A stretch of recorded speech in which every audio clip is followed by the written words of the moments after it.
History is a story we tell ourselves, a comforting timeline of progress, from stone tools to smartphones, from scattered tribes to glorious empires. But what if the story is wrong? What if, buried beneath the dust of ages, there are clues that point not to a slow climb, but to a staggering leap? Or perhaps to a forgotten peak from which we fell and have been climbing back ever since. Around the world, archaeologists uncover structures that do not fit. They are outliers, anomalies. They are explained away as ceremonial or symbolic or the product of unknown but simple techniques. But in the desert of Abydos, Egypt, there is one structure that refuses to be explained away. It is not famous like the Great Pyramid. It is hidden, sunk into the earth, filled with water. It is called the Osireion, and to stand before it is to feel a quiet, unsettling disconnect. Your eyes see one thing, a monument of raw, terrifying power and precision, but the history books tell you another, that it is a minor, symbolic add-on to a nearby temple. Both cannot be true, which means our story of the past has a hole in it. To understand the mystery, we must first understand the setting. We are in Abydos. For over 3,000 years, this was one of the most sacred places in Egypt. It was believed to be the burial site of Osiris, god of the afterlife, and a gateway to the underworld. Here, around 1300 BC, the Pharaoh Seti I commissioned a temple. It was to be a masterpiece, a house of the gods, a record of his lineage, a center of worship for centuries. And he succeeded. The Temple of Seti I is the pinnacle of New Kingdom Egyptian art and architecture. Every surface tells a story. The craftsmanship is delicate, precise, and unmistakably Egyptian. The construction method is clear, large but manageable, blocks of sandstone shaped with copper chisels and abrasive sand, lifted into place, carved with beautiful artistry. This is the world we know. This is the official history, solid and well documented. And just here, about 100 meters behind the splendor of Seti's temple, is a hole in the ground, a trench. When you peer over the edge, you do not see more beautiful carvings. You do not see the familiar Egyptian style. You see something different. This is the Osireion. According to the mainstream historical account, the Osireion is part of Seti's complex, a cenotaph, a symbolic, empty tomb for the god Osiris. Built at the same time, by the same workers, for the same pharaoh. It is presented as a settled fact. But when you descend the modern stairs into that trench, and the temperature drops, and the sound of the tourists fades away, you are left in silence with the stones themselves. And the stones tell a different story. Let us begin with the most basic evidence, the stone. Seti's temple is built of sandstone. It is relatively soft. It can be quarried with bronze and copper tools. It is local. It is the logical, practical choice for the grand artistic project of a pharaoh. The Osireion is built almost entirely of red granite. Granite is not soft. It is igneous rock, forged under immense heat and pressure. It is one of the hardest stones on the planet. Quarrying it is not a matter of chiseling. It is a war of attrition. Even with modern steel tools, cutting granite is a slow, difficult process. For the ancient Egyptians, it required pounding it with even harder stones, dolerite, for countless hours to shape a single block. Why would Seti's builders, for this one symbolic building, choose the most difficult material imaginable when their entire, far more important temple complex was made of something far easier? Now, observe the scale. These are not just large blocks, they are megaliths. The central platform of the Osireion is constructed from granite slabs estimated to weigh between 60 and 100 tons each. The surrounding walls feature blocks of 20 to 30 tons. In Seti's temple, the largest blocks weigh perhaps 5 to 10 tons. This is the scale their logistics were designed for. To suddenly, for a single hidden project, increasing the workload tenfold makes no logistical or economic sense for a pharaoh concerned with legacy and efficiency. This brings us to the heart of the impossibility, the architectural style. Look at this masonry. This is not construction as we understand it from ancient Egypt. This is something else, This is polygonal cyclopean masonry. Each stone is shaped uniquely with multiple angles and faces to interlock perfectly with its neighbors. There is no mortar. The stability comes from the genius of the shape and the immense weight. It is a style that prioritizes seismic resistance and eternal endurance over speed or decorative potential. Now look at Seti's temple. It is classic, refined ashlar masonry. Beautiful, horizontal courses of rectangular blocks. It is the style of a sophisticated, artistic civilization. These two styles are not just different. They are separated by a philosophical chasm. One is about brute, eternal strength hidden in the earth. The other is about artistic expression and order reaching for the sun. No civilization in history has ever used two such radically different primary building styles concurrently for two parts of the same project. It would be like building a modern skyscraper and then in its basement constructing a medieval castle using 12th century techniques. Finally, the location. The Osireion is not just behind Seti's temple, it is beneath it. Its floor is sunk deep into the groundwater table, which is why it is perpetually flooded. It is not built on the desert floor, it is excavated into the bedrock below it. The mainstream explanation is that this was symbolic, representing the primordial waters of none from which creation emerged. But from a construction standpoint, it is baffling. Why would Seti's engineers choose the most difficult stone, the most difficult style, and then decide to build it in a giant water-filled hole? Every step of this process, from quarrying to transporting to positioning these 100-ton blocks in a deep, muddy pit, becomes a nightmare of unnecessary complexity. Unless, of course, they didn't choose the location. Unless they found it already there. These questions are not new. They were asked the moment the Osireion was cleared of sand by the British Egyptologist Professor Margaret Murray and her team in 1902-1903. Murray worked under the legendary Flinders Petrie, the founder of systematic Egyptology. When they uncovered the structure, the disparity was immediately apparent to those with boots on the ground. In her official report, Murray did not mince words. She wrote, "The building is so different from the Temple of Seti that it is evidently of a different period." She pointed directly to the megalithic polygonal style, noting it resembled the oldest known structures in Egypt and was utterly alien to the New Kingdom. Her conclusion was clear: the Osireion was a pre-existing archaic structure. Seti I had simply built his temple nearby, perhaps to sanctify and associate himself with this ancient, revered place. But history is not just written by those who dig. It is written by those who synthesize, categorize, and create grand narratives. A powerful consensus had formed around the continuity of Egyptian civilization. The idea of a pre-dynastic civilization capable of such megalithic work was disruptive. It introduced an unknown variable, a pre-pharaonic advanced culture, for which there was no clear evidence in the king lists or mythologies as then understood. It was cleaner, simpler to attribute the Osireion to Seti. An outlier, yes, but an explainable one. A curiosity. Murray's evidence was not disproven. It was simply outweighed by the weight of the existing story. Her voice and those of a few other dissenters like the archaeologist Arthur Weigel became footnotes. The official line solidified: Temple of Seti I and its Osireion.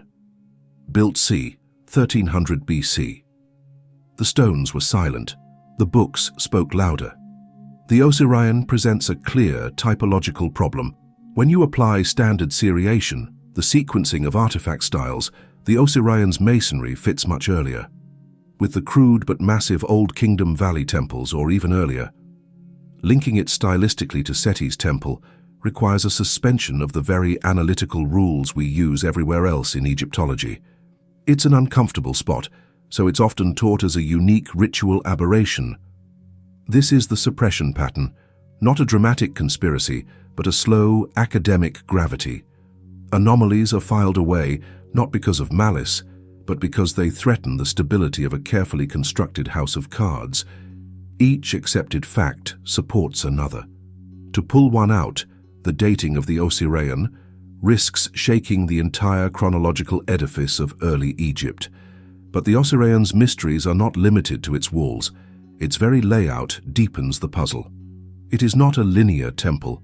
It is a rectangular, isolated platform surrounded by a moat-like channel with chambers around the outside. Scholars call it an island of creation. It is an architectural representation of the Egyptian creation myth, a primordial mound rising from the watery abyss. This is profound symbolic architecture. It is architecture as a three-dimensional religious text. The sophistication of this concept is astronomical, not just artistic. Why would this incredibly complex symbolic form debut here, in this strange, sunken style, and not be repeated in such a pure form anywhere else in Egyptian architecture? Then there are the stars. The Temple of Seti is precisely aligned to the rising sun of the winter solstice, a common alignment for Egyptian temples. Preliminary surveys, however, suggest the axis of the Osireion is offset by several degrees. Some researchers, like engineer and archaeoastronomer Robert Bauval, have proposed it may align to the constellation of Orion, specifically to its orientation as it would have appeared not in 1300 BC, but in 10,500 BC. Whether one accepts such an early date or not, the alignment difference is factual. It suggests the Osireion was oriented to a different celestial clock than Seti's temple. Now the mystery expands beyond Egypt. This polygonal megalithic style is a global signature. We see it at Sacsayhuaman in Peru, where stones weighing hundreds of tons are interlocked with knife blade precision, attributed to the Inca but resembling a far older core. We see it in the foundation courses of the Valley Temple at Giza, a site whose origins are shrouded in extreme antiquity. We see it in Mycenaean Greece, in ancient Turkey, in Lebanon and across the Pacific. This is not a case of similar minds thinking alike. This is a specific, highly advanced and counterintuitive construction technique. Intuitive construction uses small, regular blocks. This technique uses giant, irregular ones. It requires a revolutionary understanding of geometry, statics, and stoneworking. Its appearance around the world is one of the greatest unsolved riddles in archaeology. And the Osireion is a textbook example of it, sitting right in the heart of one of the world's most studied ancient civilizations. And the structure may be larger than we know. Non-invasive surveys have hinted at anomalies, possible voids and passages, extending from the Osireion's core, deeper into the bedrock. Much of it remains unexplored, protected by the very groundwater that floods it. What lies beneath the water and beneath the visible floor? The answer could change everything. Or it could simply deepen the mystery. Human understanding does not advance in a straight line. It stumbles. It clings to comfort. The history of science is a history of heresies that became truths. For centuries, educated Europeans knew stones could not fall from the sky. Farmers who reported meteorites were ridiculed. The rocks were in museums, but the theory was rejected until chemistry proved their extraterrestrial origin. Alfred Wegener proposed continental drift in 1912. He was mocked for decades, his theory dismissed as physically impossible. Now it is the foundation of geology. In archaeology, Heinrich Schliemann was labeled a treasure-hunting fool for believing Homer's Iliad was based on a real city. He found Troy. In each case, the pattern is identical. A clear physical anomaly is observed. It contradicts the established model of reality. It is dismissed, ridiculed, or explained away with increasingly complex excuses. Eventually, the weight of evidence becomes too great, and the model must shatter and reform around the new truth. The Osireion sits firmly in stage 3.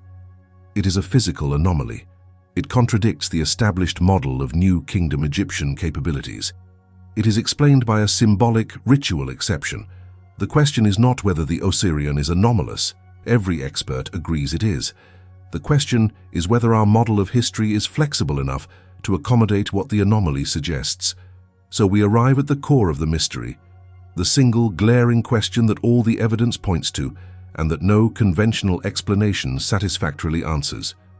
Let us walk through the logic, step by step.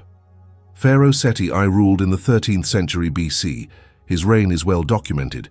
His building projects are known for their artistic beauty, their refined style, and their use of sandstone and limestone.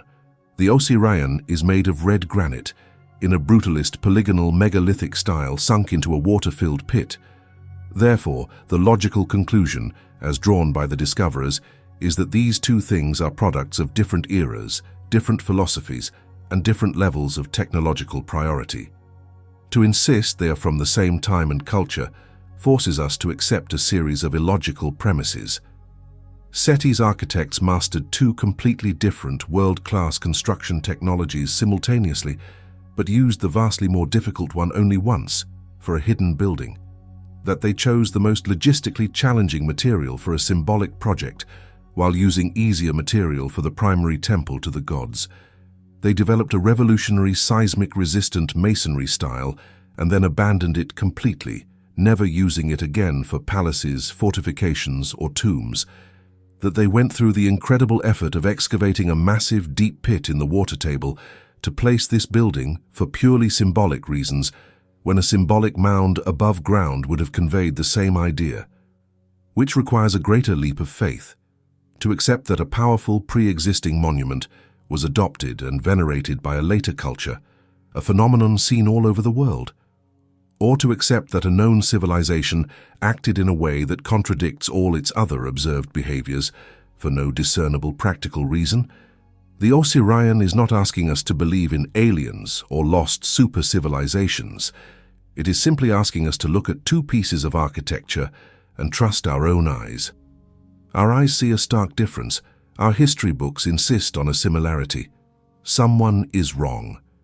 The true significance of the Osireion may not be in proving who built it. That secret may be lost to time. Its significance is as a landmark, a signpost planted in the desert that reads, "Stop, look closer. Things are not as simple as they seem." It is part of a chorus of anomalies, from Göbekli Tepe in Turkey, built by hunter-gatherers 12,000 years ago, to Puma Punku in Bolivia, with its precision-cut stone, that are speaking to us. They are telling us that the human past is deeper, stranger, and more resilient than our textbooks have room for. We are taught history as a linear progression, primitive to advanced. But what if it's a cycle? What if it's a spiral? What if knowledge is gained, lost in cataclysm or time, and painfully regained? The Osireion does not give us answers. It guards them beneath its dark, still water. But it gives us a crucial question, a question that changes everything once you seriously entertain it. What if the oldest structures we can find are not the first crude attempts of civilization, but the last, indestructible remnants of a much earlier one? We may be digging in the ruins not of humanity's childhood, but in the ashes of its forgotten maturity. The next time you see a timeline of human history, a neat arrow pointing upward, remember the Osireion. Remember the 100-ton stones in the hidden pit, and ask yourself, what chapter is missing from this story?